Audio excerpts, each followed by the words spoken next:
कैसे जन्म हुआ? ब्रह्मा जी कहते हैं जो दक्ष की सुधा नाम की कन्या थी जिनका विवाह पितरों के साथ हुआ था। ध्यान देकर के सुनेंगे, बहुत सुंदर प्रसंग है। जो दक्ष की कन्या सुधा, स्वाहा का विवाह अग्नि के साथ, सुधा का विवाह पितरों के साथ हुआ था। इसलिए पितरों को प्रदान करते समय जलांगी सुधा कहा जाता है और अग्नि में आहुति प्रदान करते समय स्वाहा कहा जाता है। सुधा का विवाह पितरों के साथ हुआ। इन पितरों के मन से 3 कन्याओं का प्रागट्य हुआ। यह मानसी कन्या पितरों की मानसी कन्या कहलाई। कौन कौन? तो कह रहे हैं मेना, धन्या और कलावती।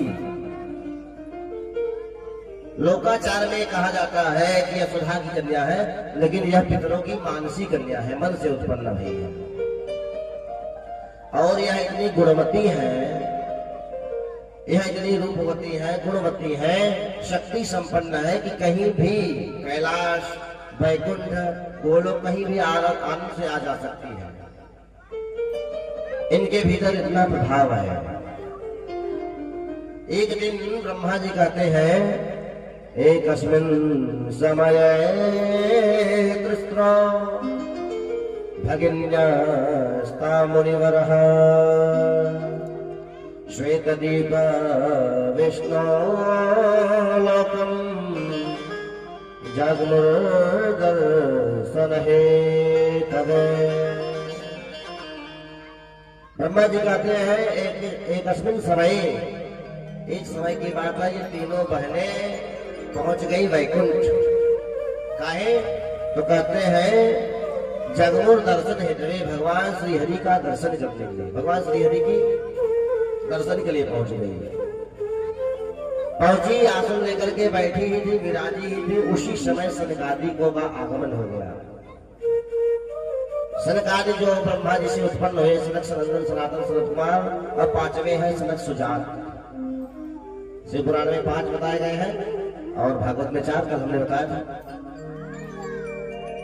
तो सनकादिक जैसे ही पहुंचे तो सबने, जो द्वारपाल इत्यादि सेवक इत्यादि थे श्री हरि के, सब खड़े होकर के स्वागत किए। लेकिन ये तीनों बहनें नहीं खड़ी हुई, स्वागत नहीं किया। नाराज हो गए सनकादिक। अरे सामान्य मनुष्यों की भांति अभिमान आ गया है कि हम कहीं जा सकते हैं, श्री हरि के वैकुंठ आ सकते हैं, कैलाश जा सकते हैं। इसी अहंकार के कारण सामान्य स्त्रियों की तरह स्वभाव हो गया है इनका। इसलिए हम इनको श्राप देते हैं। नर स्त्रियः संभवान्तो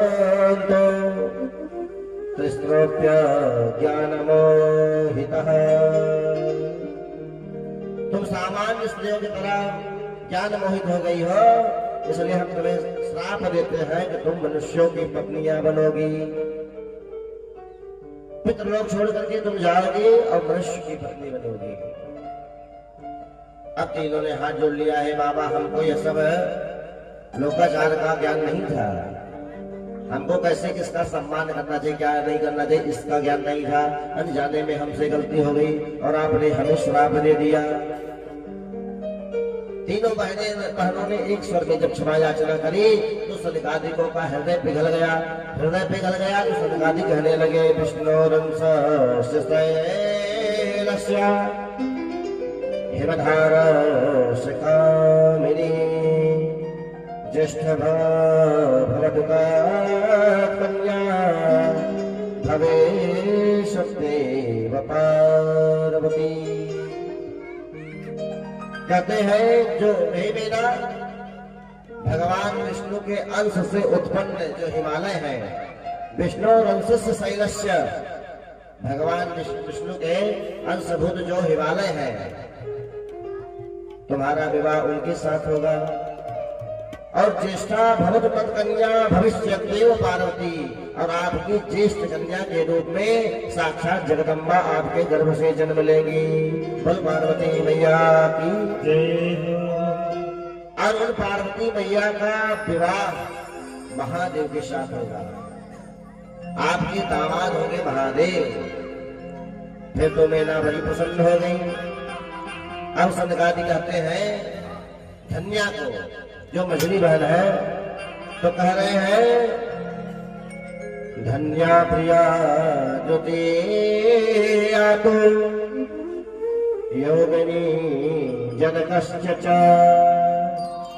तस्या कन्या महालक्ष्मी नाम्ना सीता भविष्यति।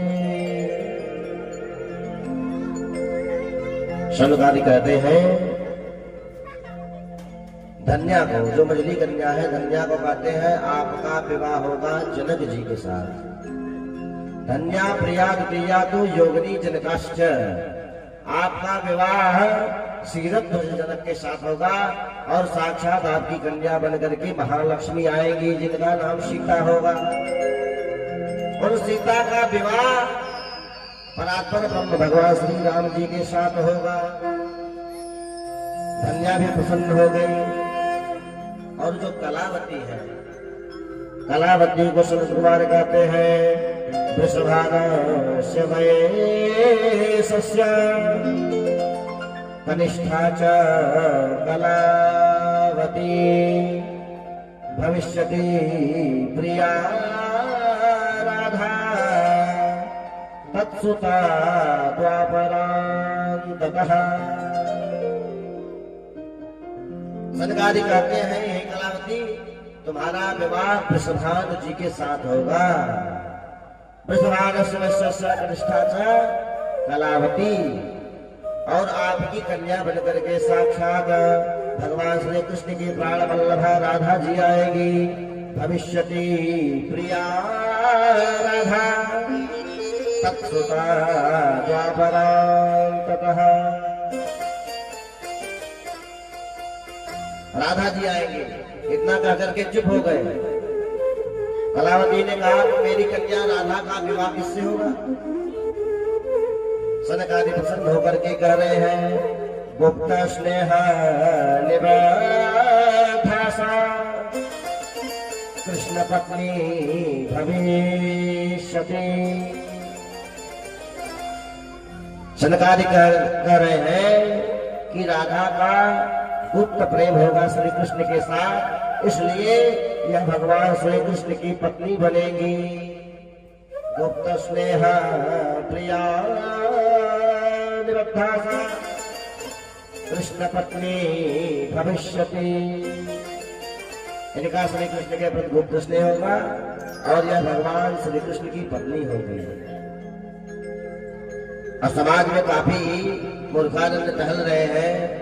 करें शिव पुराणे में लिखा हुआ है कृष्ण अलग है, राधा जी पता नहीं कौन थी, क्या क्या क्या कह रहे हैं। भाई हम शिव पुराण की ही कथा कह रहे हैं। शिव पुराण का जी का ही श्लोक है।